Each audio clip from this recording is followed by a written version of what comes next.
Okay, so hello everyone.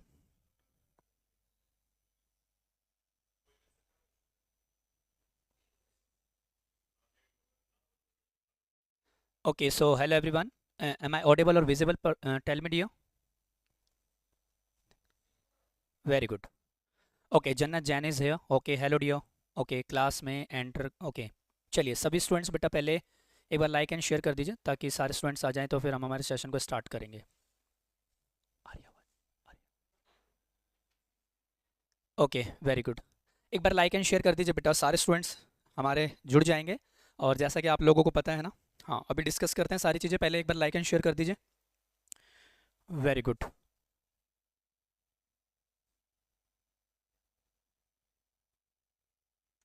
Okay okay, great great great.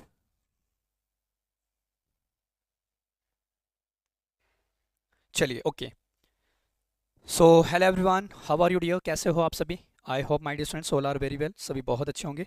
ठीक है. चलिए एक बार वेरी गुड. एक बार लाइक एंड शेयर कर दीजिए सारे स्टूडेंट ताकि मुझे भी कंफर्म हो जाए we are live now, right?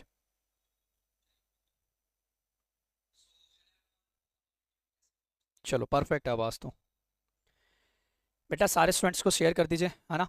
Because हम करने वाले हैं हमारे जो कल आपका पेपर हुआ था आरएमएस का, उसका एनालिसिस करने वाले हैं. देखते हैं डियर आप कितने आंसर्स, यानी कि जो भी आप करेक्ट करके आए हो, कितने आपके आंसर्स करेक्ट हैं कितने नहीं हैं, वो आप मैच कर लेना आज के क्लास में. तो पूरे पेपर का हम एनालिसिस करेंगे और देखते हैं. जहाँ तक बेटा मैंने एनालिसिस किया था ना कि सारा पेपर आपकी क्लास से ही आया था. अगर मैं पर्टिकुलर इंग्लिश की बात करूँ तो इंग्लिश में एक सिंगल क्वेश्चन ऐसा नहीं था जो आपको क्लास में डिस्कस ना करवाया हो मैंने. हर वो क्वेश्चन क्लास से ही आया है, चाहे वो वोकैबलरी हो. अगर मैं कॉम्प्रिहेंशन को छोड़ दूँ तो कॉम्प्रिहेंशन तो किसी के सगे नहीं होते बेटा, कहीं से भी आ जाते हैं. लेकिन अगर मैं वोकैबलरी की बात करूँ और मैं ग्रामर सेक्शन यानी ग्रामर सेक्शन की बात करूँ तो सारी चीज़ें आपकी कहीं ना कहीं क्लासेस से ही आई थी. चाहे वो यूट्यूब क्लास ले लो, चाहे वो अपने आप में एक रेगुलर क्लास ले लो आपके टीचमेंट पे, है ना? अगर आप सिनेरियो चेक करोगे ना तो डियर काफ़ी क्वेश्चंस आपके क्लास में से ही आए हुए थे. ठीक है.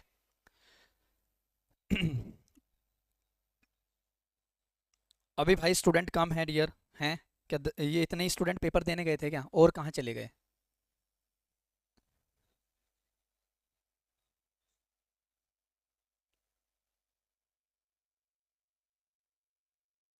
Very good. चलो ठीक है, जो स्टूडेंट हैं लाइव डाउन वो भी करेंगे एनालिसिस और चीज़ों को डिस्कस करें. रोल नंबर शेयर किया है जन्नत जैन ने. टेनेसन केडियन 2. ओके.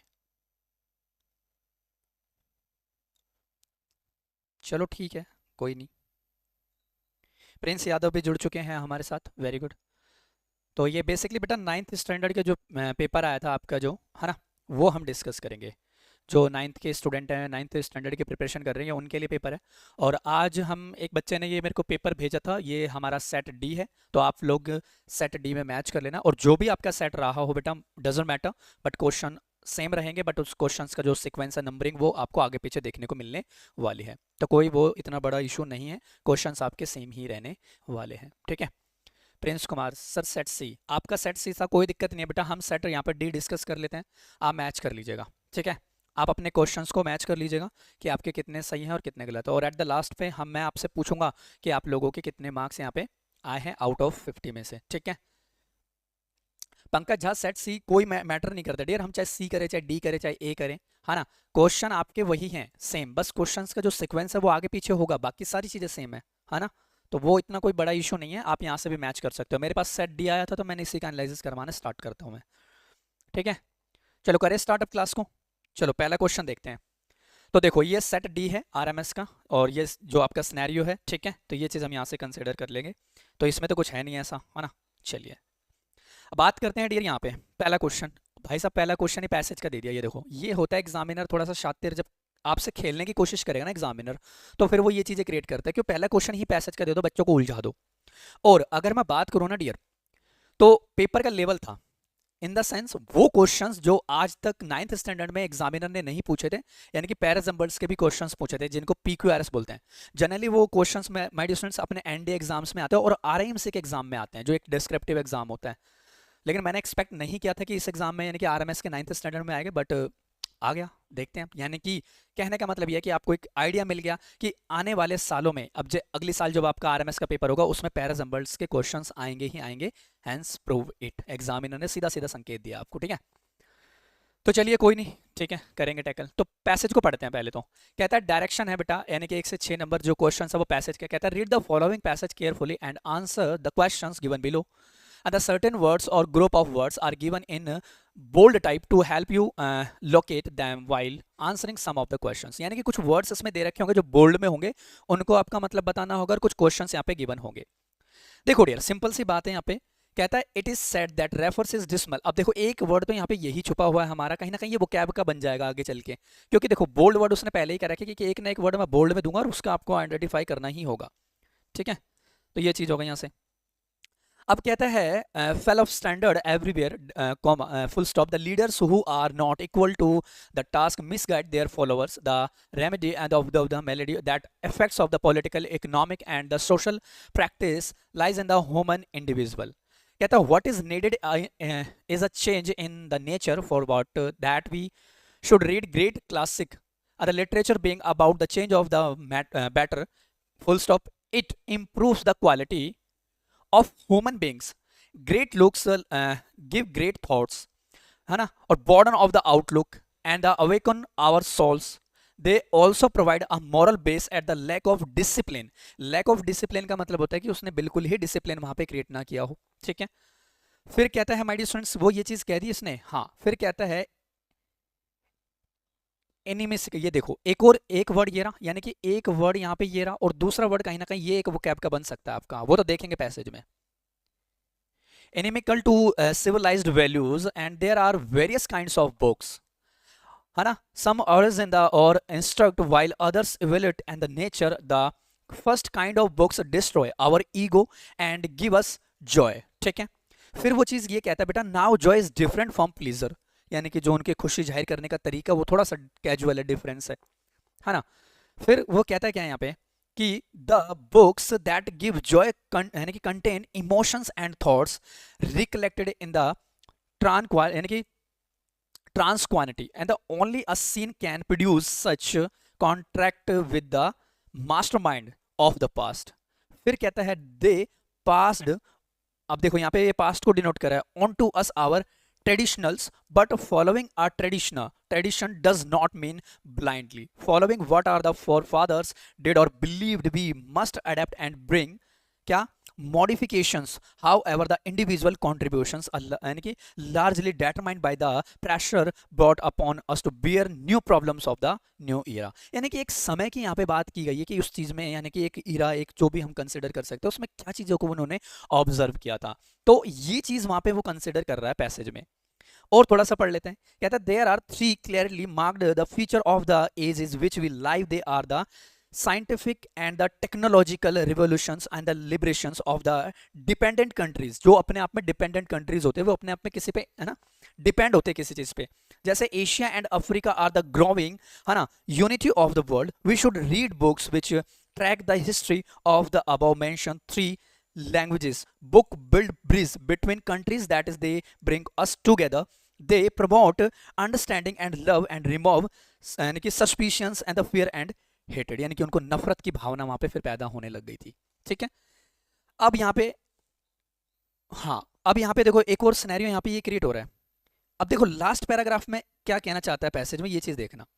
कहता है great books comes to our help when we our values and discounted and many of us are mere, है ना, shadows of the our self, we are the victim of contractually and the impulsive, यानी कि full stop आ गया। फिर we are the bundle of fears, है ना, society the former insects the should be the curbed and the latter we must guide against corrupting the mind of our people with the. अब देखो एक word ये रहा वो क्या आपका, दूसरा ये रहा, तीसरा, यानी कि यहाँ पे देखो एक और वर्ड दिया हुआ है ये वाला ट्रिबलाइटीज, है ना, a general inspirations the awakening the ascensional, यानी कि असेंशनल, ये चीज हम यहाँ पे कंसिडर करने की बात कर रहे हैं। यानी कि सीधा सीधा पैसेज का अगर मैं सीधा सीधा ओवरऑल एनालिसिस की बात करूँ यहाँ पे पैसेज की, तो हमको ये समझ में आता है डियर कि वो चीज़ को यहाँ पे इस तरीके से सिनेरियो क्रिएट करवाना चाहता है कि जो न्यू इरा जो एक समय था उसमें उन चीज़ों को वो क्या डिस्क्राइब करते थे।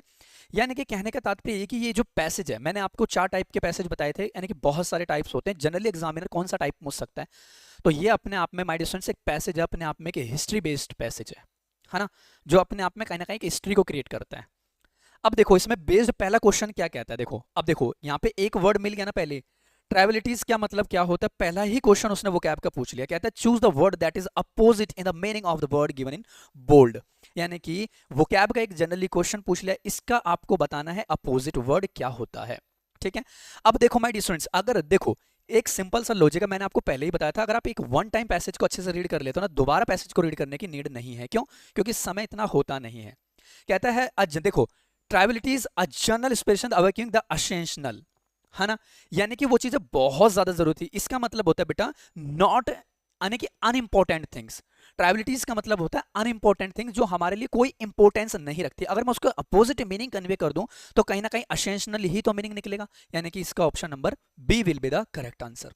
ठीक है माय डियर स्टूडेंट्स, एक बार पैसेज को पढ़ने की यानी कि दिक्कत है, बाकी टाइम आप विद इन सेकंड्स में आंसर पुट करोगे। ठीक है, अब मैंने एक ही टाइम पैसेज को रीड किया और मुझे इसका आंसर मिल गया।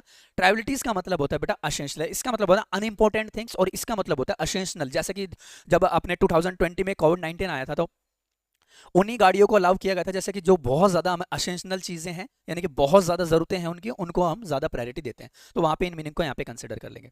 दूसरा क्वेश्चन, अब दूसरा क्वेश्चन है which of the following statement A B and और is are true in the contest of the passage. भाई साहब ये थोड़ा सा ट्रिकी है। अगर आपने पैसेज को अच्छे से पढ़ा होगा तो आप इस चीज को फाइंड अप कर पाओगे। कहता है books bridge culture and promote understanding and goodwill. हाँ ये बात तो तय है भाई, ये वाली स्टेटमेंट अपने आप में करेक्ट है, क्योंकि बुक्स के बारे में और कल्चर के बारे में पैसेज में वो चीजों को एक्सप्लेन किया गया है, तो ये तो बात बिल्कुल परफेक्ट है। हाँ यानी कि एक स्टेटमेंट ये हमारी क्या हो सकती है माय डियर, करेक्ट हो सकती है। ट्रू मतलब करेक्ट, यानी कि जो बिल्कुल करेक्ट है। फिर कहता है the author denied silent medicines and the approves only books to get spiritual joy. नहीं बेटा, इसकी तो कोई बातचीत वहां पे की नहीं थी, नहीं। फिर कहता है most of man are not man but mere shadows of man. हाँ भाई साहब, मैन ऑफ शेडोज की वहां पे बात की गई थी पैसेज में, तो कहीं ना कहीं सी ऑप्शन इसका करेक्ट हो सकता है। यानी कि स्टेटमेंट हमारी ए और सी करेक्ट है। क्या ए और सी कहीं ऑप्शन में है? ये रहा ए और सी, यानी कि ए और यानी कि सी हमारी यहाँ पे करेक्ट हो सकती है ना। लास्ट में मैं पूछूंगा आपसे आपके कितने करेक्ट हैं, तो ये चीज हम यहाँ से कन्वे करके चल सकते हैं। ठीक है, अब नेक्स्ट की बात करते हैं। अब नेक्स्ट क्वेश्चन है अपने आप में, देखो एक और वोकैब, देखो एक और वोकैब आ गई ना, तो मैं पहले ही कह रहा था वोकैब के क्वेश्चन बनाएगा एग्जामिनर। कहता है choose the word that is opposite meaning of the given word in bold. क्या?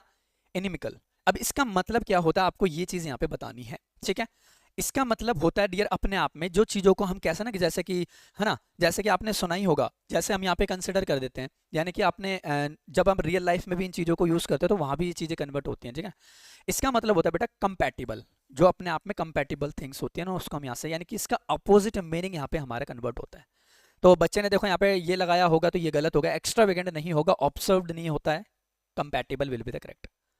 अगर मैं फोर्थ की बात करूं, choose the word that is same in the meaning of the word given in bold. क्या? डिसमल। अब देखो एक और वोकैब का क्वेश्चन आया है ना, अगर आपने वोकैब को अच्छे से पढ़ा है तो आप लोग भी आंसर्स दे पाओगे। डिसमल का मतलब क्या होता है बेटा, जो चीज, यानी कि देखो ये इसमें कन्वर्ट नहीं होगा, बिटर इसका करेक्ट नहीं होता। बिटर क्या होता है? अपने आप में खट्टा। रेकलेस नहीं मेरे प्यारे बच्चे, रेकलेस जो अपने आप में रेकलेस थिंग्स तो ये नहीं है अपने आप में। हाँ, depressing will be the correct answer, ये इसका करेक्ट हो सकता है ना। तो इसका ये अपने आप में सिनोनिम बन जाएगा डियर, ये ध्यान रखना, ये इसका सिनोनिम कन्वर्ट हो रहा है यहाँ पे। ठीक है, ये इसका यहाँ पे क्या हो रहा है, सिनोनिम हमारा यहाँ पे कन्वर्ट हो रहा है। Very good. चलो अब फिफ्थ क्वेश्चन की तरफ मूव करते हैं। फिर कहता है बेटा what does the author consider ascensional और the creating a normal harmonious and the human society.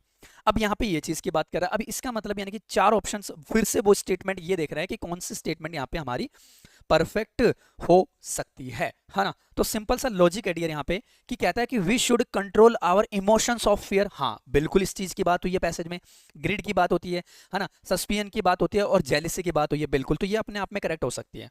कहता है वी शुड एनकरेज, यानी कि ये लिखा है काइंड लाइन यानी काइंडलीनेस, काइंडलीनेस लिखा है कि वी शुड यानी कि साहस, यानी कि आपको विश्वास रखना चाहिए उन चीज़ों पे। हाँ, तो कहीं ना कहीं हमारी बी ये भी करेक्ट हो सकती है, ठीक है, ये भी हमारी करेक्ट हो सकती है, बात समझ में आती है ना।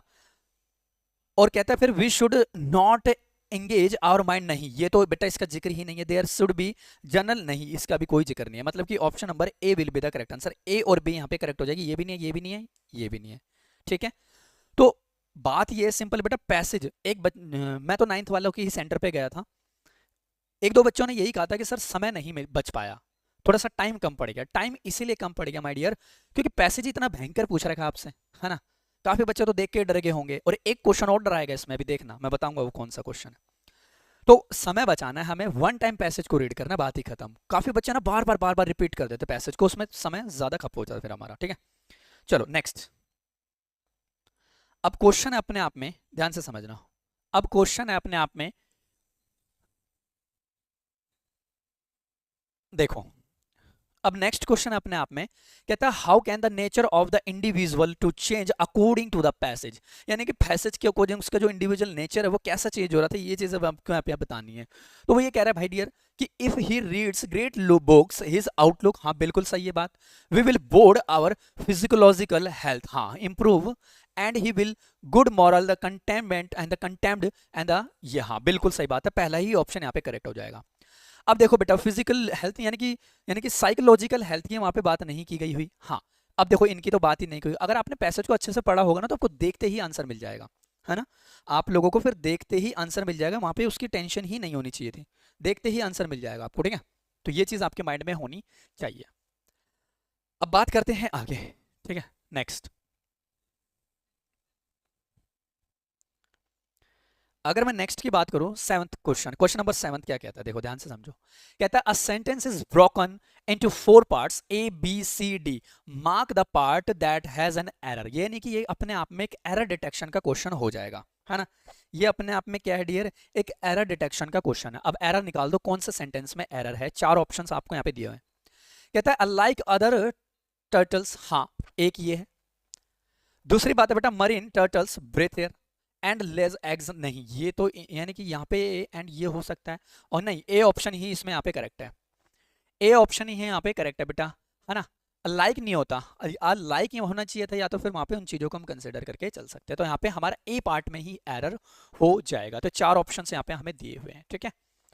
चलिए नेक्स्ट कहता है rearrange the word, question number 8, rearrange the word of form noun phrase and write the sentence Milly was given the task of family cooking entire for the, बेटा नाउन फ्रेज क्या होती है मैंने आप लोगों को बताया ही था, नाउन फ्रेज वो होती है जो नाउन फ्रेज बेटा वट का और यानी कि हु का और वट का रिप्लाई बनती है, वो चीजें हम यहाँ से कंसिडर, यानी कि हु और होम का बेसिकली वो रिप्लाई बनती है, ठीक है, जिसको हम नाउन फ्रेज कहते हैं। अगर आपने नाउन मैराथन देखी होगी ना तो उसमें मैंने इन चीजों को एक्सप्लेन भी किया हुआ है, नाउन फ्रेज क्या होती है, ठीक है। अब देखो कहता है क्वेश्चन कि अब यहाँ पे कौन से स्टेटमेंट को हम बेटा रीअरेंज कर सकते हैं, है ना, यानी कि कौन से स्टेटमेंट को अब यहाँ पे हम अरेंज कर सकते हैं सो दैट हमारे यहाँ पे चीजें कंसिडर हो जाएं। कहता है Milly was given the task for cooking for the entire family, हाँ ये करेक्ट हो सकती है, पहले ही मुझे दिख रही है ना। देखो मिली वॉज गिवन द टास्क, हाँ given the task of family, नहीं देखो फैमिली और यहाँ पे हाइफन कुकिंग नहीं बेटा, प्रेपोजिशन आएगी, क्योंकि प्रीपोजिशन अगर आपने यहाँ पे यूज किया तो इसके बाद तो मुझे ऑब्जेक्ट की रिक्वायरमेंट तो होगी, और यहाँ पे प्रेपोजिशन ये है, इसका ऑब्जेक्ट फैमिली बन रहा है, मतलब कि ये करेक्ट हो सकती है, नहीं ये इनकरेक्ट है। द टास्क नहीं हो सकता, द कुकिंग नहीं, मिली फैमिली नहीं, ये फैमिली नाउन है तो फिर मिली क्या है गलत हो जाएगा, सीक्वेंस से गलत हो जाएगा, इसका मतलब A option will be the correct, ये हम यहाँ से कंसिडर करके चल सकते हैं, ठीक है। लाइक एंड शेयर भी करते रहिएगा भाई, लेट आ रहे हैं स्टूडेंट, लेट भी आ रहे हैं कुछ, ठीक है, तो वो भी चीज़ आप अपने माइंड में बिठा लीजिएगा। चलो अब नेक्स्ट की बात करते हैं। कहता है select the, question number 9, select the word appropriate word that fill in the blanks in the following statement, the MLA of this area. अब देखो बेटे ये क्वेश्चन तो मैंने करवाया ही हुआ है ना। The MLA of this area is respected by the locals, यानी कि जो आपके है ना एमएलए है भाई, उनकी यानी कि रेस्पेक्ट करनी चाहिए हम आपके लोगों की, ठीक है, जो है। तो देखो सिंपल सी बात है यहाँ पे, अब बात ये है डियर, या तो आप इसको पार्ट्स ऑफ स्पीच के अकॉर्डिंग या तो इस क्वेश्चन को आप आइडेंटिफाई कर सकते हो, या अगर आपको ग्रामेटिकल टर्म अप्लाई करना है तो वो कर दो। हाँ अगर ये वर्ब है डियर, अगर ये वर्ब है डियर तो मुझे यहाँ पे एक एडवर्ब की रिक्वायरमेंट है पहली बात, और मुझे एडवर्ब सिर्फ ये भी नहीं है, ये भी नहीं है, ये भी नहीं, हाँ highly will be the correct. That means बेटा the MLA of this area is highly respected by the locals. और जो हमारा ये सेंटेंस है ना, देखो बाय लगा हुआ है, इसका मतलब ये पैसिव स्ट्रक्चर है। क्या है ये अपने आप में एक पैसिव स्ट्रक्चर है पहले से ही, वो पैसिव वॉइस में कन्वर्ट कर रहा है ना, पैसिव स्ट्रक्चर को यहाँ पे पूछ रहा है, तो इसका option number D will be the correct answer. ठीक है, चलो अब नेक्स्ट पे मूव करते हैं। देखो अब थोड़े से आसान क्वेश्चन आएंगे अब, ठीक है, क्योंकि वो थोड़े से टफ क्वेश्चन थे, यानी कि पैसेज से बेस्ड थे और कुछ ग्रामर से बेस्ड थे। अब आएंगे आसान आसान क्वेश्चन, और जो आसान क्वेश्चन होगा उसमें हम ज्यादा टाइम लेंगे नहीं। देखो डियर, क्वेश्चन नंबर 10 कहता है find the correct meaning of the idiomatic expressions and mark your answers to cry wolf। अब इसका मतलब क्या होता है, देखो to cry wolf का मतलब क्या होता है, ये चीज आपको माइंड में यहाँ पे रखनी है। to cry wolf, ठीक है, to cry wolf का मतलब क्या होता है, इसका मतलब होता है बेटा to come to what in most important नहीं, है ना, टू गिव फॉल्स आर्म, है ना, टू गिव फॉल्स आर्म, ये भी चीज हम यहाँ से कंसिडर करके चल सकते हैं, यानी कि आप कन्वे करते हो किसी चीज में झूठी, यानी कि दिलासा देते हो, हाँ भाई मैं, है ना, तो टू गिव फॉल्स अलार्म इसका ये करेक्ट हो सकता है। टू टर्न पिल नहीं बेटा, ये भी इनकरेक्ट हो जाएगा, ये इसका करेक्ट मीनिंग होगा टू गिव फॉल्स अलार्म। ठीक है, वेरी गुड। अगर हम नेक्स्ट की बात करें, क्वेश्चन नंबर 11 कहता है choose the appropriate phrasal verb. मेरे प्यारे बच्चे, मैंने आपको बताया था फ्रेजल वर्ब क्या होती है, जो प्रेपोजिशन और वर्ब से कन्वर्ट होकर बनती है। कहता है I can not go out tonight, I must look dash my little brother. अब भाई साहब फ्रेजल वर्ब मैंने देखो कितनी बार बोलूं भाई साहब, एक एक क्वेश्चन क्लास से आया हुआ है। मैंने आपको बताया था डियर, लुक आफ्टर एक फ्रेजल वर्ब होती है। लुक आफ्टर क्या होती है, एक फ्रेजल वर्ब होती है, इसका मतलब होता है किसी पर्सन की देखभाल करना। ये लो, इसका आंसर आफ्टर ही होगा, लुक पहले से दिया हुआ है। लुक क्या है डियर, अपने आप में ये वर्ब हो गई, इसका मतलब ये यहाँ पे प्रेपोजिशन हो गई, ये लो अब बोलो, तो ये फ्रेजल वर्ब हो गई। लुक आफ्टर का मतलब होता है अपने आप में देखभाल करना। I can not go out tonight, मैं आज बाहर नहीं आ सकता। I must look after my little brother, मुझे अपने छोटे भाई की क्या देख रेख करनी, देखभाल करनी, तो मैं बाहर नहीं आ सकता। तो ये अपने आप में एक फ्रेजल वर्ब को कंसिडर यहाँ पे कर रहे हैं, और क्लास में काफी बार मैंने ये फ्रेज आप लोगों को बहुत बार बताई, बहुत बार। ठीक है, तो क्वेश्चन आपकी क्लास से ही आया है ये वाला। ठीक है, नेक्स्ट क्वेश्चन नंबर 12 कहता है Lata Mangeshkar was a well known playback singer. अब भाई साहब इसमें ये चीज बतानी है कि कहीं ना कहीं वो क्वेश्चन टैग पूछ रहा है, Lata Mangeshkar was a well known playback singer है या नहीं, तो वो चीज हमको यहाँ पे बतानी है। तो आप लोग बताओगे इसका आंसर, भाई सीधा सीधा है आंसर, यहाँ पे वॉज लगा हुआ है, अगर ये पॉजिटिव स्टेटमेंट है तो नेगेटिव में बना दो। ये लो, इसका नेगेटिव हम बनाएंगे तो वॉज आ जाएगा, और लता मंगेशकर के लिए हम क्या लगाएंगे, प्रोनाउंस सी, यानी कि यही ऑप्शन मुझे यहाँ पे दिख रहा है। वर नहीं आएगा क्योंकि प्लूरल नहीं है, आर नहीं आएगा क्योंकि प्रेजेंट नहीं है, इज भी नहीं आएगा। ये लो, अब ये क्वेश्चन मैंने क्या क्लास में करवाए नहीं थे, हैं, बहुत आसान आसान से क्वेश्चन आया है। और दूसरी चीज ये है कि आपका मैंने कहा था लैंग्वेज थोड़ी सी चेंज होगी, और वही किया इसने, पैटर्न सेम है सारा। ठीक है, आ जाओ नेक्स्ट। अब अगर मैं नेक्स्ट क्वेश्चन की बात करूं तो पैसिव वॉइस का क्वेश्चन मुझे यहाँ पे दिख रहा है, क्या पैसिव वॉइस का क्वेश्चन। अब पैसिव वॉइस देखते हैं भाई डियर, क्वेश्चन नंबर है 13, कहता है change into passive voice. Passive voice आपको फाइंड अप करना है। कहता है अ जज reviews the case in the court, यानी कि भाई एक जज है, उसने कोर्ट को क्या किया था, वो केस को क्या किया था, कोर्ट में प्रूव किया होगा, है ना। तो अब यहाँ पे अब अगर इन चीजों की हम बात करें तो यहाँ पे देखो क्या होता है। तो भाई मैंने आपको बताया था पैसिव एक्टिव वॉइस का ऑब्जेक्ट पैसिव वॉइस में आके सब्जेक्ट बनता है, मैंने कि द केस पहले आएगा, और चारों में द केस है। ठीक है, अब कहता है अपने आप में देखो ये प्रेजेंट है तो टेंस नहीं बदलेगा, मैंने कहा था प्रेजेंट में ही बनेगा, यानी कि वर्स पास्ट है, परफेक्ट है, यानी कि option number A will be the correct. कहता है द जज the case is reviewed by the जज इन द कोर्ट, ये इसका करेक्ट हो गया। ये लो, आसान है बिल्कुल। ठीक है सर, क्लास 9th के श्री कृष्णदास आपसे मिला था, हाँ बेटा ठीक है, हाँ हाँ मुझे सेंटर पे मिले थे, आप याद है मुझे। ठीक है, तो वो चीज हम यहाँ से कंसिडर कर लेंगे। तो मैच कर लेना डियर आपके आंसर्स भी, ठीक है, जो भी आप करके आए वो मैच कर लेना आप लोग। क्वेश्चन नंबर 14, अब देखो 14 में क्या है। क्वेश्चन नंबर 14 में sentence is broken into 4 parts, यानी कि फिर से आपको एरर डिटेक्शन का क्वेश्चन बताता है। कहता है कि इग्नोर एरर पंक्चुएशन, है ना, one of the have been best lawyers in town या हायर्ड। अब यहाँ पे कौन सा करेक्ट होना चाहिए था अपने, यानी कि एग्जाम के अकॉर्डिंग यहाँ पे हमारा कौन सा करेक्ट होना चाहिए था। अब देखो डियर, यहाँ पे बात सिंपल है, जब भी आप वन ऑफ की बात करते हो तो वन ऑफ बेटा होता तो प्लूरल की तरह ही डिनोट करता है, लेकिन हम बात उस सिंगुलर की करते हैं, यानी कि वन ऑफ यानी कि वन बाय वन की बात करते हैं। और ये वाला कॉन्सेप्ट भी मैंने आप लोगों को करवाया था। तो यहाँ पे हैव नहीं आना था बॉस, यहाँ पे हैज आना चाहिए था, तब ये हमारा करेक्ट माना जाएगा। ठीक है, तो ये चीज हम यहाँ से कंसिडर करके चल लेंगे। ठीक है, तो यहाँ पे हैव नहीं होना था, हैज होना चाहिए था, क्योंकि सिंगुलर के साथ में सिंगुलर वर्ब का ही हम यूज करेंगे। बात क्लियर होनी चाहिए आपको। ठीक है, चलो नेक्स्ट। अब अगर ना नेक्स्ट की अगर हम बात करें, क्वेश्चन नंबर 15 में कहता है यूज द प्रॉपर कंजंक्शन। हाँ, प्रॉपर कंजंक्शन का यूज करना है। कहता है he could not reach on time dash he tired his best. अब इसमें क्या आना चाहिए था? अरे भाई साहब, ये तो बड़ा ही सिंपल है, दो will be the correct answer, क्योंकि किन्हीं दो स्टेटमेंट को हम कनेक्ट कर रहे हैं। ठीक है, तो इसमें मैं ज्यादा समय नहीं लूंगा, प्रॉपर कंजंक्शंस होते हैं। क्वेश्चन नंबर 16 कहता है choose the correct antonym of the word amiable. बेटा एमी जहां पे वर्ड लग जाता है ना, वो अपने आप में एक फ्रेंड की तरह मीनिंग कन्वे करता है, यानी कि फ्रेंड की बात करता है, जैसे दोस्ताना की बात कर देते हैं हम, वो अपने आप में एक फ्रेंड की बात कर रहा है। पूछ रहा है एंटोनिम यानी कि अपोजिट वर्ड, मतलब कि unfriendly will be the correct answer. ठीक है, मतलब कि वहां पे हो जाएगा my dear unfriendly will be the correct answer of this particular question. ठीक है, नेक्स्ट 17 कहता है choose the correct synonym of the blast. अब देखो इसका करेक्ट सिनोनिम बताना मतलब कि मिलता जुलता वर्ड, तो इसका मतलब क्या हो जाएगा बताओ भाई। ठीक है, कमेंट में आप लोग भी तो बताते रहो आंसर्स हैं, कमेंट में आप लोग भी तो आंसर्स बताते रहो। इसका मतलब होता है बेटा कोई अपने आप में इन डिफरेंट थिंग्स होते हैं जो अपने आप में मैच ही नहीं हो पाती किसी से, ब्लास्ट। ठीक है, वो हम यहां से कंसिडर करके चल सकते हैं। क्वेश्चन नंबर 18 कहता है choose the correctly spelled word, यानी कि गलत वर्ड को आपको यहाँ पे आइडेंटिफाई करना है, यानी कि स्पेलिंग एरर का ये क्वेश्चन हमारा बन जाता है। ठीक है, स्पेलिंग एरर का यहाँ पे हमारा ये क्वेश्चन अपने आप में बन जाता है। कौन सी स्पेलिंग है चलो देख लेते हैं। एलिमेंट्स नहीं बेटा, डबल एम नहीं आता। ठीक है बेटा, डबल एल भी नहीं आता, ये भी इनकरेक्ट है। एम भी एक आता है और आई भी एक आता है ना, अम्लूमेंट्स, हाँ ये वाला करेक्ट है भाई साहब। एक और देख लेते हैं। ये ठीक है, नहीं देखो इसमें ए आया हुआ है जबकि ई आना चाहिए था, मतलब कि C option will be the correct, ये भी नहीं होना था। ठीक है, तो वो चीज हम यहां से कंसिडर कर लेंगे। ठीक है, आ जाओ क्वेश्चन नंबर 19 कहता है choose the correctly spelled word. अब गलत वर्ड यानी कि फिर से बताना है आप लोगों को गलत वर्ड, यानी कि स्पेलिंग एरर के ये क्वेश्चंस हमारे बन जाएंगे। बेटा नहीं होता ये नहीं, प्रेजुडाइज नहीं, ये विल बी द करेक्ट है ना, प्रेजुडाइज है ना, ये इनकरेक्ट होता है।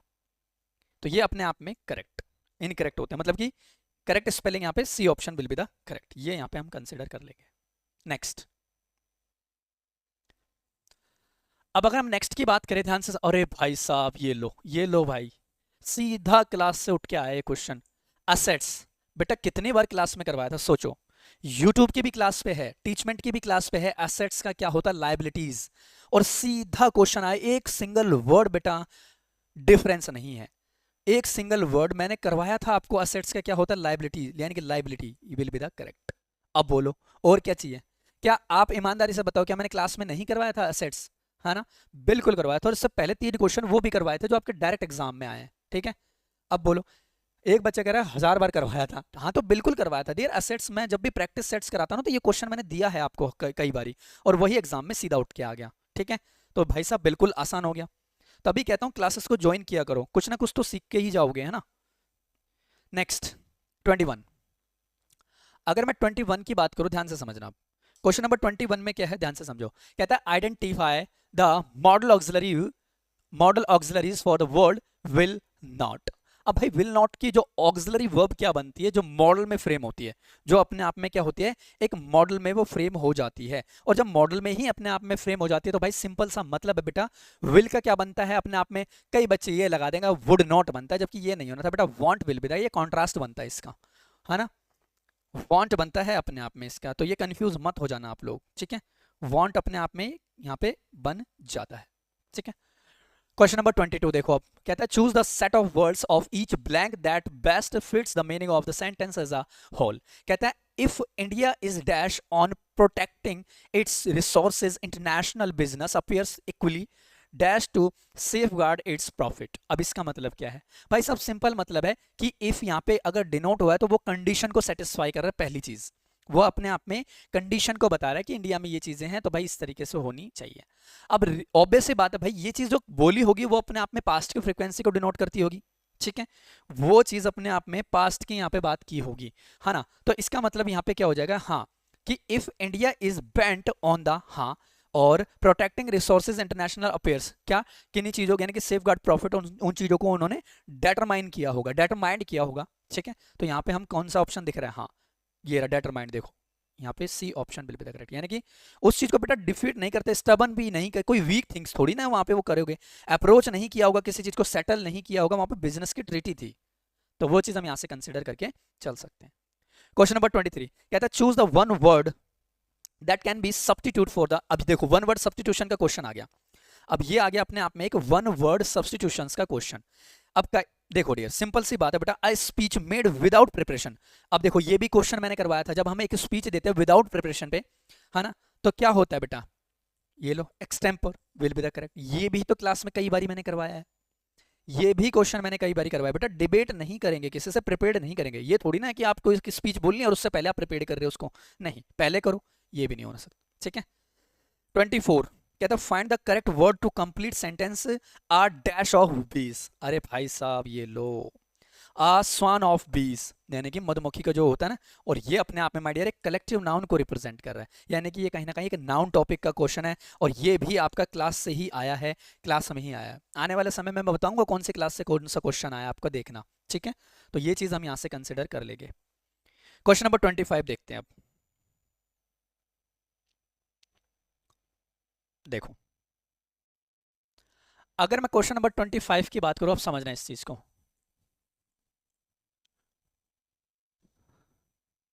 देखो डियर अगर मैं क्वेश्चन नंबर 25 की बात करूं, कहता है complete the sentence I am sleepy so I will dash of now, अब इसका मतलब क्या होगा, ठीक है, डोज नहीं होता यहाँ पे, ये वाला आंसर होगा बेटा, स्पेलिंग का देख लेना अपने आप में, ठीक है, स्लीप नहीं होता अपने आप में, ठीक है ना, does will be the correct, यानी कि I am sleepy so I will does of now, है ना, इसका मतलब उन्होंने वो चीज यहाँ पे ये वाला डज मत लगा देना, ठीक है,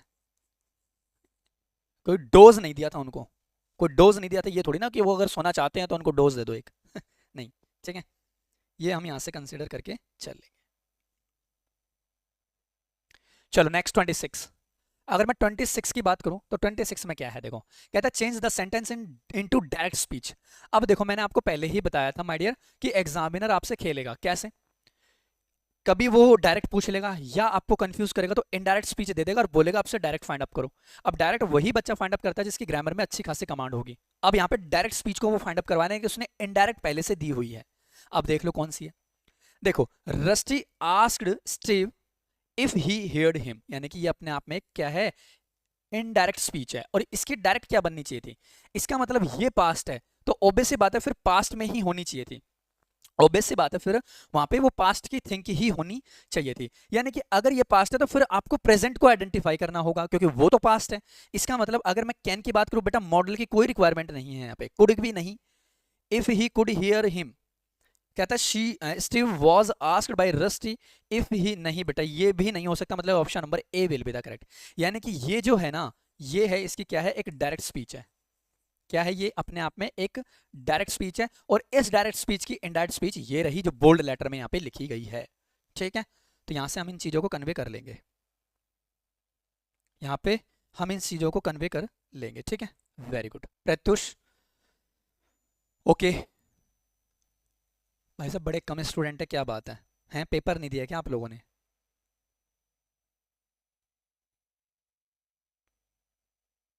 पेपर नहीं दिया क्या आपने, बोलो, वेरी गुड, ठीक है नेक्स्ट क्वेश्चन नंबर 27 कहता है ऐड एप्रोप्रिएट क्वेश्चन टैग, भाई डियर स्टूडेंट्स ये अपने आप में क्वेश्चन टैग का क्वेश्चन पूछ रहा है, ये लो पर एक स्पेलिंग भी बेटा अलग नहीं है, सेम क्वेश्चन एग्जाम में उठ के आया है, ये लो ये क्वेश्चन कराया नहीं था मैंने, you have completed your project, अब बताओ, लेकिन एग्जाम में यहाँ पे गलती करी है भाई, एग्जामिनर ने एक गलती यहाँ पे करी है, वो मैं गलती आपको यहाँ पे बता देता हूँ, मुझे जहां तक लग रहा है इस क्वेश्चन में एक एरर होना चाहिए था, अकॉर्डिंग टू मी और अकॉर्डिंग टू द एग्जामिनर बेटा यहाँ पे कोई ऑप्शन ही मुझे करेक्ट नहीं दिख रहा, इसका रीजन ये है क्योंकि जब भी हम क्वेश्चन टैग बनाते हैं ना तो इसका पहला लेटर हम कैपिटल नहीं लगाते, और दूसरी चीज यहाँ पे क्वेश्चन यानी कि कॉमा भी मिस है, पंचुएशन भी यहाँ पे मिस है, अगर एग्जाम में अगर कहीं दे रखा होगा कि ignore the punctuation, so at this time बेटा यहाँ पे ये वाला बी ऑप्शन हमारा करेक्ट हो जाएगा। अगर उसने ये कह दिया कि पंक्चुएशंस को आप मार्क मत करो, इग्नोर करो उस चीज को, तो उस केस में हम यहाँ पे इस बी ऑप्शन को लगाएंगे। अगर ऐसा नहीं दिया होगा तो फिर मेरे प्यारे बच्चे ये वाला क्वेश्चन आप चैलेंज कर सकते हो। ठीक है, ये वाला क्वेश्चन फिर आप चैलेंज कर सकते हो, एग्जामिनर आपके यानी कि एग्जामिनर इसके नंबर आपको देगा, क्योंकि उसने कोई ऑप्शन ही यहाँ पे नहीं दे रखा। अब मैं मानूं तो किसको आंसर मानूं?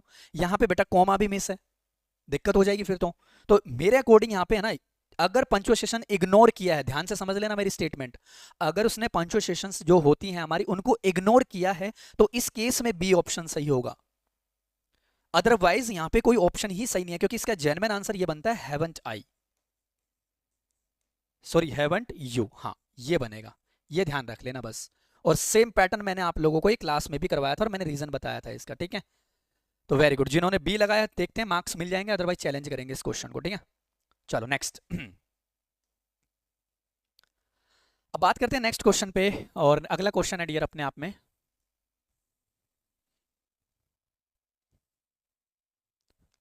देखो अगला क्वेश्चन है अपने आप में, ये क्वेश्चन बन रहा है identify the kinds of noun. भाई साहब पूछ रहे हैं अंडरलाइन किया, पेशेंट का आपको नाउन बताना। पेशेंट क्या है? पेशेंस, पेशेंस, पेशेंट कह रहा हूँ, पेशेंस है अपने आप में एब्स्ट्रैक्ट नाउन, है ना। पेशेंस आपको दिखता थोड़ी ना, आप उसको टच कर सकते हैं ना, आप उसको कुछ भी नहीं कर सकते, तो इजीली माय डियर ये चीज़ हम यहाँ से कंसिडर करके चल सकते हैं।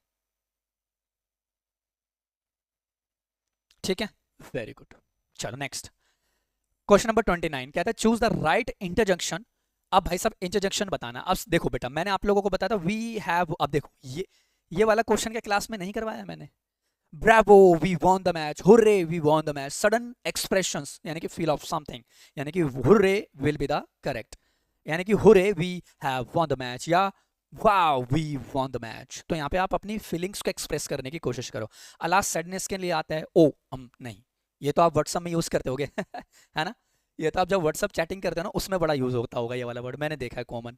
ठीक है, चलो नेक्स्ट। अब बात करते हैं 30, क्वेश्चन नंबर 30 क्या कहता है, ध्यान से समझो। देखो क्वेश्चन नंबर 30 है अपने आप में, write the negative sentence for both of them have a bike. अब यहाँ पे बात कर रहा है my dear students negative structure की, वो बात करने की कोशिश कर रहा है, नेगेटिव स्ट्रक्चर यहाँ पे हमें फ्रेम करना है, नेगेटिव सेंटेंस को फाइंड अप करना है, और बोथ यानी कि दो के लिए हम किस वर्ड का यूज कर सकते हैं। अब यहाँ पे कई बच्चे ने ये लगाया होगा कि none of them have a bike, जबकि ये अपने आप में पहले ही गलत था। बेटा टू की बात नहीं कर सकते, नॉट वहां पे रिप्लाई यानी कि दो की बात करिए, नहीं ऐसा नहीं हो सकता, नोबडी कोई भी नहीं, हाँ either will be the correct answer, यानी कि ये देख लेना आइदर के साथ में कहीं नॉर तो नहीं है, फिर गलत हो जाएगा। आइदर की अगर हम बात करते हैं तो ये चीज आइदर है ना, बोथ हम इनके लिए जानते हैं। ठीक है, आइदर हम बोथ यानी कि दो के लिए हम जानते हैं, और अपने आप में माय डियर स्टूडेंट्स ये है कि नेगेटिव मीनिंग भी कन्वे करता है, तो ये वाला ऑप्शन नहीं होता, इसका A option will be the correct. ठीक है, नेक्स्ट पे आते हैं 32, कहता है what time do you wake up. अब भाई साहब ये वाली स्टेटमेंट पूछ रहा है कि what time do you wake up, कितने समय में तुम यानी कि कौन सा समय है जो तुम उठते हो, तो मैं आपसे ये क्वेश्चन पूछ रहा हूँ विच टाइप्स ऑफ सेंटेंस। अब देखो ये भी मैंने कई बार क्वेश्चन कराया, WH वर्ड से स्टार्ट है, लास्ट में क्वेश्चन मार्क है, मतलब कि इंटेरोगेटिव ही होगा, एक्सक्लेमेटरी होता तो यहाँ पे ऐसा मार्क देखने को मिलता, डिक्लेरेटिव होता तो फुल स्टॉप देखने को मिलता है, एक इन्फॉर्मेशन होती, इंपेरेटिव होता तो लास्ट में फुल स्टॉप भी देखने को मिलता, और अपने आप में रिक्वेस्ट कमांड सजेशंस इन चीजों को वो रिप्रेजेंट करने की कोशिश करता। ठीक है, 33 rearrange the word from form a correct sentence. अब करेक्ट सेंटेंस को हमें रीअरेंज कर रहा है ना, कि ये वही है ना ABCD रीअरेंज द सेंटेंस, वो वाला सेंटेंस है। कहता make a noise in the temple do not, या do not make a noise in the temple, या do not make noise in the temple, या डू मेक नॉट अ नहीं, make a नहीं ये भी नहीं होगा, do not make a noise in the temple, हाँ बी ऑप्शन लग रहा है मुझे, बाकी चेक कर लेते हैं। डू नॉट मेक नॉइज नहीं, डू मेक नहीं, B option will be the correct. ये सीक्वेंस हो गया इसका, ये लो, या तो वो ABCD में पूछ लेता, या आपको ऐसा सिंपल पूछ रखा है। ठीक है, 30 नहीं किया, 30 किया तो है डियर, है 30, अच्छा 30 नहीं किया क्या, 30 रह गया, रखे रुको रुको, अरे तो ये तो आसान है, अच्छा 30 रह गया ना हमारा, चलो चलो चलो ठीक है। क्वेश्चन नंबर लास्ट में पूछूंगा कितने सही हो। ठीक है, कहता है identify the kinds of noun. अरे भाई साहब देखो यहाँ पे भी एग्जामिनर ने एक गलती की है, यहाँ पे भी एग्जामिनर ने एक गलती की है। ठीक है, हम कह सकते हैं ऐसा, जो कमेटी यहाँ पे अंडरलाइन देना चाहिए था उसको, पहली बात तो, या तो बॉक्स बना दे अंडरलाइन बना दे, भाई हम कैसे पहचानेंगे क्या पूछ रहे हैं, कुछ तो बनाओ। तो कलेक्टिव नाउन को रिप्रेजेंट करता है कमेटी। ठीक है, और कलेक्टिव नाउन हमेशा माय डियर स्टूडेंट्स अपने आप में एक सिंगुलर को क्रिएट करते हैं। ठीक है, ये चीज हो गई। नेक्स्ट 33 हो गया ना, अब आ जाओ 34 पे। अब आते हैं 34 पे, और 34 हमारा क्या कहता है, ध्यान से समझना। देखो डियर, कहता है choose the correctly spelled word. अब यहाँ पे करेक्टली स्पेल्ड वर्ड यानी कि करेक्ट वर्ड को आपको आइडेंटिफाई करना है। अब करेक्ट वर्ड हमारा क्या होता है 33 में, ठीक है, सॉरी 34 में हम बात करें तो करेक्ट वर्ड यहाँ पे हमारा क्या हो रहा है, ठीक है। अगर हम 34 की बात करें तो करेक्ट वर्ड है यहाँ पे हमारा, देखते हैं, है ना, कंसीसियस, यानी कि ये देखो यहाँ पे एन नहीं बेटा, सी नहीं आता इसमें, ध्यान रखना, और वो भी यानी कि पहला ऑप्शन ही मुझे दिख रहा है, इसकी स्पेलिंग यही होती है अपने आप में, ठीक है, ओ यू एस लास्ट में, ओ यू एस यहाँ पे दिख रहा है, ठीक है। 35 में कहता है which is the silent letter in the word buffet. अब यहाँ पे आप इसको बफेट नहीं पढ़ते, क्या पढ़ेंगे, बुफे, तो यहाँ पे टी साइलेंट होता है डियर, ध्यान रखना। तो दिख रहा है टी कहीं, हाँ बी ऑप्शन में मुझे दिख रहा है, तो साइलेंट लेटर जो यहाँ पे है अपने आप में टी है, ये तो बहुत आसान है। 36 कहता है change the sentence into a direct speech. अब डायरेक्ट स्पीच आपको यहाँ पे बतानी है कि डायरेक्ट स्पीच क्या है। देखो कहता I am seeing my aunt tomorrow, she said. अब होने को तो माय डियर स्टूडेंट्स टुमारो का द नेक्स्ट डे भी बनता है, और बनता है द फॉलोइंग डे भी हमारे यहाँ पे बन के चलता है। द नेक्स्ट डे भी होता है और द फॉलोइंग डे भी होता है टुमारो का, जब हम कंसिडर करते हैं तो हम देख लेते हैं, ठीक है।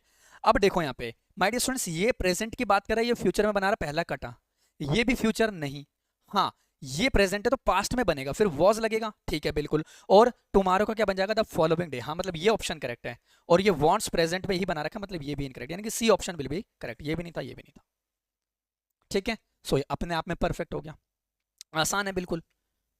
कुछ ही क्वेश्चन थे, कुछ भी नहीं बेटा, 2 से 4 क्वेश्चन ही ऐसे थे जो थोड़े से मुझे लग रहा है कि डिफिकल्ट थे आपके अकॉर्डिंग, है ना। हालांकि पूरा पेपर आपका इतना भी वो मतलब कि इतना भी कठिन नहीं आया, आसान ही था, क्योंकि जो क्लास में पढ़ा है ना वही आया है, ठीक है, पैसेज को छोड़ के। अब देख लो यहाँ पे 37 में identify the present perfect continuous tense. अरे भाई साहब ये चीजें मैंने आपको बताई नहीं थी क्या, देखो अब यहाँ पे टू ड्राइव में प्रेजेंट परफेक्ट कंटिन्यूअस आपको ऐड करना है, तो भाई टू ड्राइव तो अपने आप में ये इन्फिनेटिव होता है, टू प्लस वर्ब की फर्स्ट फॉर्म कन्वर्ट नहीं होगी। हाँ ड्राइव बेटा प्रेजेंट को डिनोट कर रही है, प्रेजेंट कंटिन्यूअस को डिनोट कर रही है, प्रेजेंट परफेक्ट को डिनोट कर रही है, प्रेजेंट परफेक्ट कंटिन्यूअस यानी कि हैज बीन ड्राइविंग, क्योंकि प्रेजेंट हैज है ना, प्रेजेंट दिख गया, परफेक्ट हैज है, कंटिन्यूअस दो एक्शंस मिला दे बीन, और कंटिन्यूअस ड्राइविंग वर्ब की फर्स्ट फॉर्म में सफिक्स क्या है उसने आईएनजी। अब बताओ आसानी है ये भी, है ना, तो ये भी आसान है अपने आप में। 37 नेक्स्ट, अब नेक्स्ट के बाद बात करते हैं, देखो ध्यान से समझो, क्वेश्चन नंबर 39। अब क्वेश्चन नंबर 39 में क्या कहता है, देखो choose the word, choose the correct synonym of the word loquacious. अब इसका मतलब क्या होता है भाई डियर, है ना, ये चीज है यहाँ पे, है ना, लुकेशियस पर्सन्स क्या होते हैं, हमें ये चीज यहाँ पे पता होनी चाहिए पहली बात, ठीक है। जो लुकेशियस पर्सन होते हैं वो क्या होते हैं अपने आप में, पहली चीज तो हमें ये चीजें पता होनी चाहिए। जो होता है ना बातूनी टाइप के व्यक्ति होते हैं जो बहुत बात करते हैं, है ना, तो यहाँ पे कुछ दिख रहा है, एडोबेल पर्सन नहीं, डिसेंट पर्सन नहीं होता बेटा, इंट्रोवर्ट भी नहीं होता, है ना, टॉक एक्टिव पर्सन, है जो बेतुका बातें करते रहते हैं, उसको हम लुकेशियस पर्सन भी कंसिडर करके चलते हैं।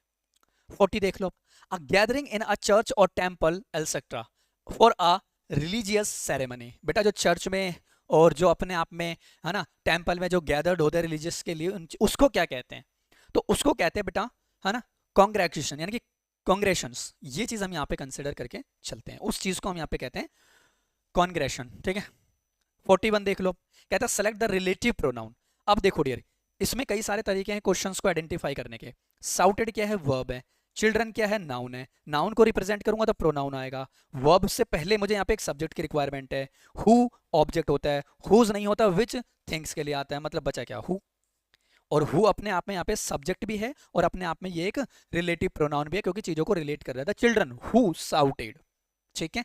तो ऐसे मीनिंग को यहाँ पे हम कन्वे करके चल सकते हैं। अब आते हैं नेक्स्ट पे, अब देखते हैं 42। देखो डियर, अगर मैं 42 की बात करूं, use the correct article in the following sentence, article हमें यहाँ पे करेक्ट बताना है। 38 नहीं हुआ है,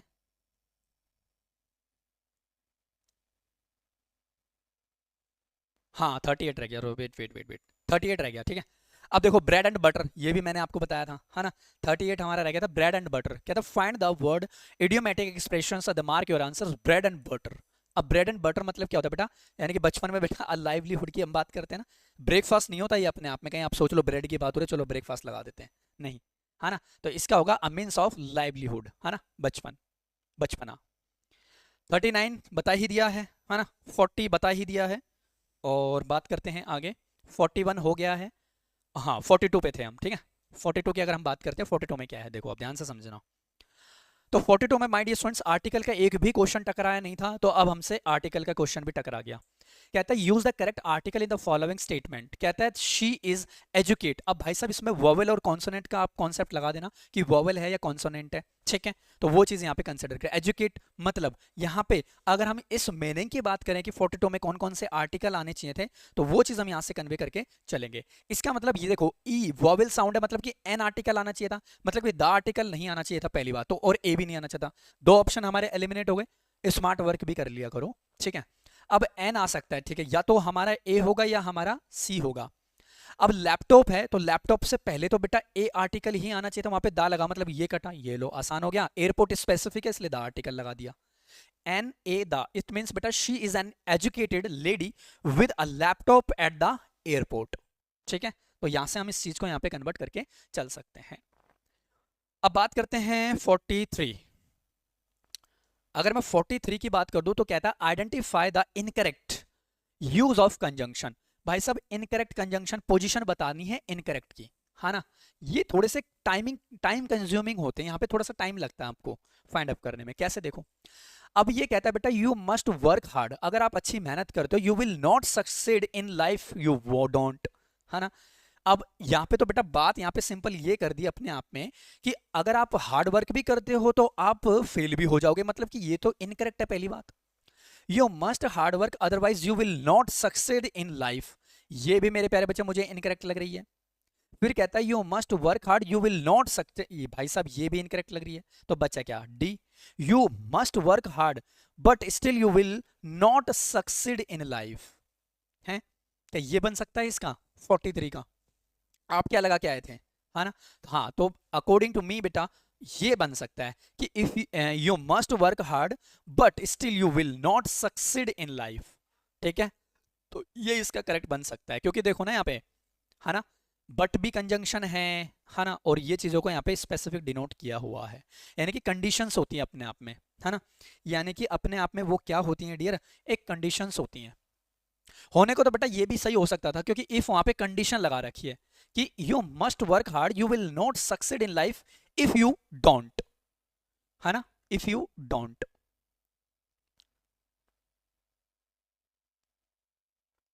तो यहां पे कंडीशन लगा रखे तो होने को तो ये भी ऑप्शन हो सकता है भाई। फिर ये कैसे होगा, you must work hard but still you will not succeed in life, यानी कि वो पैरेलल बता रहा है फिर कि तुम सक्सेस नहीं होगे लाइफ में, है ना। हाँ नहीं बेटा वहां कंडीशन है, मतलब कि डी ऑप्शन ही होगा, बिल्कुल सही है ना। हम सही हैं बिल्कुल, डी ऑप्शन ही होगा, ठीक है, हम सही हैं बिल्कुल, डी होगा, क्योंकि वहां पे इनकरेक्ट बताना है डियर। अब भाई साहब इनकरेक्ट तो मुझे डी लग रहा है, क्योंकि वहां कंडीशन है तो ये करेक्ट है ना, है ना। हाँ देखो दक्ष ने सही बताया, बिल्कुल सही बच्चा। इनकरेक्ट को फाइंड अप करना, और इनकरेक्ट यहाँ पे मुझे यही लग रहा है, बाकी तो तीनों सही हैं अपने आप में, बाकी तो तीनों सही हैं, है ना। हाँ वेरी गुड बिल्कुल बिल्कुल करेक्ट, अभी सही बताया आपने। हाँ वेरी गुड ठीक है, ये हो गया बढ़िया। नेक्स्ट, अब आप लोग बताओ इसका क्या करके आए थे, हैं। अब इसका बता दो क्या करके आए थे भाई साहब। कहता है क्वेश्चन में select the correct spelling for the plural of story, यानी कि select the correct spelling of the plural form of the word story. Story अपने आप में अगर सिंगुलर है तो इसका प्लूरल क्या होगा, कमेंट में बताओ जरा एक बार मुझे कमेंट में बता दो प्लीज, फास्ट कमेंट में बता दो एक बार जल्दी से, फास्ट। क्या होगा इसका स्टोरी का, स्टोरी की प्लूरल फॉर्म क्या होती है, स्टोरीज होती है, स्टोरीज होती है, या ये होती है, या स्टोरीज आई यानी कि EIES होती है। बताना जरा एक बार, क्या लगाया, डी लगाया आपने, और डी लगाया ना तो बेटा एक काम करना, डी लगाया है आपने तो थोड़ा सा पानी लेना और उसमें डूब जाना, ठीक है। इसका ऑप्शन होगा ए, स्टोरीज नॉट ए स्टोरी, है ना। चलो नेक्स्ट, अब कहता है राइट द करेक्ट, चलो इसको देखते हैं। देखो अब कहता है कि write the correct symbolize as cunning as, भाई साहब ये तो बिल्कुल आसान है, फॉक्स, ये तो बच्चे ने बिल्कुल करेक्ट किया होगा, fox will be the correct answer, ठीक है। वेट वेट वेट, STO, हाँ हाँ हाँ हाँ, ठीक है ठीक है ठीक है, STOREY है ना, हाँ बिल्कुल बिल्कुल बिल्कुल। फिर बेटा स्टोरीज नहीं होगा, फिर ये होगा इसका स्टोरीज, स्टोरीज, है ना। वेरी गुड वेरी गुड, हाँ बिल्कुल बिल्कुल बिल्कुल बिल्कुल करेक्ट आंसर है ये, इसका आंसर होगा C option will be correct. तब भी आपने बेटा अगर ये वाला लगाया होगा ना तो ये भी इनकरेक्ट है, फिर ध्यान रखना ये भी इनकरेक्ट है, ध्यान रखना, इसका ऑप्शन फिर यही होगा। मैंने वहां पे स्टोरी पढ़ लिया था। और स्टोरी का प्लूरल क्या होगा ये भी तो पता होना चाहिए ना, स्टोरी का प्लूरल क्या होता है फिर, ये भी पता होना चाहिए। देखो एग्जामिनर ने यही कंफ्यूज किया है, ए ऑप्शन यही दे रखा है, तो यहाँ भी कंफ्यूज हो सकते थे आप। बिल्कुल बिल्कुल सही बताया, ठीक है। तो यहाँ पे हो गया फॉक्स। चलो नेक्स्ट। चलिए भाई साहब देखो, जैसा कि मैंने आपसे कहा था कि एग्जामिनर पैराजंबल के क्वेश्चन नहीं पूछता था आपसे पहले, लेकिन आपके 9th स्टैंडर्ड में उसने पैराजंबल्स के क्वेश्चंस पूछ लिए हैं। अब इसको अरेंज करना है ठीक है। मुझे भी हंसी आई थी, मैं कहा बच्चे कहाँ अरेंज करेंगे इसको भाई साहब, इसमें तो सारा समय ही ऐसा लग जाएगा। लेकिन इसमें एक अच्छी बात ये थी, एक क्वेश्चन फाइंड अप किया, 4 अपने आप फाइंड हो गए, है ना। अगर एक क्वेश्चन आप फाइंड अप करोगे तो चारों के चारों क्वेश्चंस आपके इजी तरीके से फाइंड हो जाएंगे। कहता क्या है question, rearrange the following 6 sentences A 2 3 4 5 and 6 in the proper sequence to form a meaningful paragraph, then answer to the questions given below them. ठीक है, अब ये चीज हमको यहाँ पे बतानी है, ठीक है, अब ये चीज हमको यहाँ पे बतानी है। तो ये अपने आप में एक PQRS के क्वेश्चंस हो जाते हैं, PQRS, जो आज तक एग्जामिनर ने पूछे नहीं थे, लेकिन मुझे लगता है कि इस बार इस ईयर पूछे हैं तो आने वाले उसमें भी पूछेगा। सर आज आपको क्या हुआ है? कुछ नहीं प्रेम, कुछ नहीं हुआ भाई, क्यों ऐसा क्यों लग रहा है? देखो अब अगर मैं इस क्वेश्चन की बात करूं, ध्यान से समझना, अगर मैं इस क्वेश्चन की बात करूं तो कहता है while these disadvantage of biofuels are serious they are. नहीं मेरे प्यारे बच्चे, अब यहाँ पे ये चीज हमें फाइंड अप करने की, ओपनिंग स्टेटमेंट को पहले देख लो कि ओपनिंग स्टेटमेंट क्या हो सकती है हमारी। और अगर आपने ओपनिंग स्टेटमेंट ढूंढ ली तो बाकी के सारे आप ऑटोमेटिकली फाइंड अप कर पाओगे। कैसे? कहता है this fuel can also help to stimulate. नहीं ये नहीं हो सकता भाई। This includes dependence on the fossil fuels. नहीं ये भी नहीं हो सकता। फिर कहता है बेटा this turn around the potentially. नहीं ये भी नहीं हो सकता मेरे, है ना। Biofuels are made from plants. हाँ हाँ बिल्कुल बिल्कुल, मुझे एक क्लू पॉइंट मिल गया, मुझे यहाँ पे एक क्लू पॉइंट मिल गया कि बेटा बायोफ्यूल्स होते हैं ना, biofuels are made of plants resources, यानी कि प्लांट सोर्सेज यहाँ पे हो सकते हैं। इसका मतलब 101% जो ओपनिंग स्टेटमेंट है वो 5 रहने वाली है। जो ओपनिंग स्टेटमेंट है माय डियर वो हमारी 5 वाली रहने वाली है। चलो क्वेश्चन देखते हैं इसमें। Which of the sentence should be the first after rearrangement? यानी कि अगर आपने उनको अरेंज किया था तो पहली स्टेटमेंट कौन सी आनी चाहिए थी? तो बेटा पहली स्टेटमेंट तो 5 ही होनी चाहिए थी। क्या 5 दिख रहा है मुझे कहीं? हाँ बी ऑप्शन में दिख रहा है 5, यानी कि opening statement 5 will be the correct answer. ये मुझे लगता है कि बेटा काफी स्टूडेंट का गलत हुआ होगा, लेकिन आप यहाँ से मैच कर लीजिएगा एक बार, ठीक है। तो यहाँ पे 5 ओपनिंग स्टेटमेंट क्या होगी हमारी? 5, ये चीज कंसिडर कर लेना आप, ठीक है। अब देखो, अब कहता है biofuels are made from plants. बेटा ये एनडीए के एग्जाम्स में क्वेश्चंस आते हैं, एनडीए के में आते हैं, आपने सुना होगा एसएससी के एग्जाम्स में ये क्वेश्चंस आते हैं, सेम ऐसे ही पैटर्न आता है। दूसरी चीज आरआईएमसी के एग्जाम्स में भी ये क्वेश्चन आते हैं, लेकिन आपके एग्जाम में इस बार कैसे टकरा गया मुझे भी नहीं पता, ठीक है, लेकिन अच्छा है क्वेश्चन, अच्छा है क्वेश्चन, ठीक है। तो ये चीज एक बच्चा कह रहा है फर्स्ट तो सही है जन्नत, बाकी मिलाना, जन्नत बाकी भी मिला लेना, ठीक है। ये चीज हो गई यहां से। अब देखो सेकंड, अब कहता है अपने आप में कि which of this statement should be the 5th after rearrangement. तो पहले एक काम करते हैं माय डियर, बाकी क्वेश्चंस को पढ़ने के बजाय मैं क्यों ना सेंटेंस को अरेंज ही कर लूं पहले, है ना। क्यों ना बाकी पढ़ने से पहले मैं सेंटेंस को अरेंज ही कर लूं, ठीक है। तो मुझे ये पता चला कि ओपनिंग स्टेटमेंट मेरी 5 है। अब 5 के बाद क्या आना चाहिए था? अब 5 के बाद क्या आना चाहिए था ये देख लेते हैं। यहाँ पे थोड़ा सा पैसेज को छोटा करते हैं और देख लेते हैं, ठीक है। चलो देखो, पहली यानी कि ओपनिंग स्टेटमेंट क्या है? 5। ओपनिंग स्टेटमेंट हो गई हमारी 5। अब 5 के बाद क्या आना चाहिए था ये देखना है। कहता है biofuels are made of plants resources. अब इसके अकॉर्डिंग बेटा अगर वहां पे यू कहता है कि बायोफ्यूल्स, तो इसके बाद फिर फ्यूल्स की रिक्वायरमेंट होगी। यानी कि अगर बायोफ्यूल्स की अगर मैं बात करूं तो ये अपने आप में एक वर्ब है। हाँ इससे पहले अगर वो प्रोनाउन को डिनोट करेगा तो फिर ग्रामेटिकल टर्म्स वहां पे अप्लाई कर देना, ठीक है। क्योंकि बायोफ्यूल्स अपने आप में अगर ओपनिंग स्टेटमेंट ये है तो इसके बाद कौन सी स्टेटमेंट आएगी? तो ये आएगी बेटा द क्या दीज इंक्लूड्स इंडिपेंडेंट द यानी कि फॉसिल फ्यूल्स? बेटा फॉसिल फ्यूल्स की तो वहां पे कोई रिक्वायरमेंट ही नहीं थी, यानी कि 5 के बाद 3 नहीं आ सकती थी हमारी। वाइल दिस डिसएडवांटेजेस, अभी हम डिसएडवांटेज और एडवांटेजेस पे तो पहुंचे ही नहीं, यानी कि 5 के बाद ए भी नहीं आ सकता था। और दिस टर्न यानी कि टर्न अराउंड, ये तो इसकी बात ही नहीं कर रहा, ठीक है। और how ever everything is not green but biofuels, नहीं, ये इनकरेक्ट है बेटा। यानी कि एक ही बचती है बेटा 5 के बाद 2, हाँ, यानी कि 5 के बाद मुझे यहाँ पे 2 का कंपाउंड मिल गया, 5 के बाद मुझे यहाँ पे 2 का कंपाउंड मिल गया। अब 2 के बाद क्या आना चाहिए था? अब कहता है this fuel can also be stimulate the jobs और the much safer to handle than the gasoline than the term the potential to the turn around a global economy। अब देखो डियर, यहाँ पे अगर 5 के बाद अगर हमारी 2 है तो इसके बाद कौन सी स्टेटमेंट आनी चाहिए थी? फिर ये चीज हमारी यहाँ पे देखने लायक है, ठीक है। अब देखो क्या, मैं चलो फोर्थ देख लूं एक बार। This turn around can potentially help to bring world peace and the need of the depend on the foreign countries to energy requirement. अगर ऐसी कोई चीज अगर रिक्वायर होती है फिर फॉरेन कंट्रीज से ही हम लेते हैं। यानी कि मुझे ये पता चला कि 2 के बाद यानी कि हमारी जो नेक्स्ट स्टेटमेंट है वो 4 होने वाली है, ठीक है। अब आगे देखते हैं, अगर 4 के बाद देखूं मैं तो यहाँ पे फिर कहता है बेटा however everything is not green to use biofuels, हाँ बिल्कुल। अब यहाँ पे इसके बाद यानी कि 4 के बाद अगर मैं यहाँ पे देखूं बायोफ्यूल्स की बात हो रही है ना, green everything is seems to be like the numerous and the second thing is advantages of disadvantages of something. हाँ, यानी कि मुझे ये पता चला कि 4 के बाद यहाँ पे हमारी रहने वाली 6, यानी कि 4th के बाद मुझे मिल गई 6। अब बच गई बेटा एक स्टेटमेंट, क्या 3 हो गई ना, 6 है टोटल, है ना। अब क्या बच गई? एक 3, यानी कि बेटा इसको तो फिर फाइंड अप करने की जरूरत ही नहीं है, यानी कि थर्ड वाली यहाँ पे आ गई हमारी ये मेरा सीक्वेंस बन गया पूरा, ठीक है। अगर ये सीक्वेंस बना तो अब देख लेते हैं क्वेश्चन पे। तो बेटा उसने पूछा फर्स्ट स्टेटमेंट कौन सी है? 5, ठीक है, ये दिख गया मुझे। अब कह रहा है अपने आप में, अब कह रहा है कि 5th स्टेटमेंट कौन सी है। अब ये कह रहा है कि 5th स्टेटमेंट हमारी कौन सी है, ये चीज देखनी है। अब 5th वाली देख लो भाई, 1 2 3 4 5, यानी कि 5th कौन सी है? फिर 3rd दिख रही है, हाँ ये लो, ये आ गया। फिर 5th मुझे दिख गई यहाँ पे 3rd, यानी कि सीक्वेंस जैसे ही आपने आइडेंटिफाई किया आपको सारा का सारा पेपर यानी कि सारे का सारे क्वेश्चंस वहां पे फिर एनालाइज हो जाएंगे, ठीक है। 5th ये हो गई। फिर कहता है which of the statement should be the 3rd after rearrangement, यानी कि वो 3rd स्टेटमेंट कौन सी जो रीअरेंज की थी आपने। माय डियर देखो 5th है, 2 है और 4th, मुझे कहीं दिख रहा है ऑप्शन में 4th, हाँ ये लो, ये दिख गया। तो 4th स्टेटमेंट हमारी ये हो गई। अब 49 में देखते हैं, 49 में कह रहा है 6 स्टेटमेंट कौन सी है हमारी, है ना। अब 49 में ये कह रहा है कि 6 स्टेटमेंट कौन सी है, यानी कि 1 2 3 4 5, एक वहां पे खत्म है हमारी, यानी कि लास्ट की बच गई 3rd, ये लो।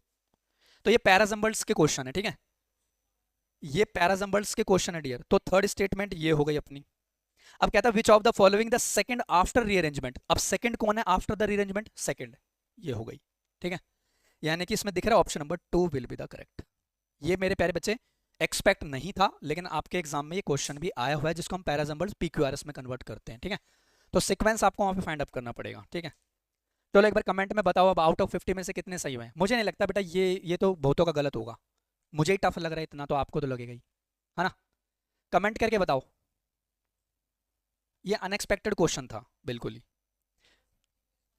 ठीक है, वेरी गुड। चलो ठीक है, फिर मैच कर लेना बेटा अपने क्वेश्चंस। अब हम मैथ्स के सॉल्यूशन को देते हैं। अब मैथ्स में भी आप अपने क्वेश्चंस मैच कर लीजिएगा, ठीक है। चलिए bye bye, we will meet again, God bless you, bye bye.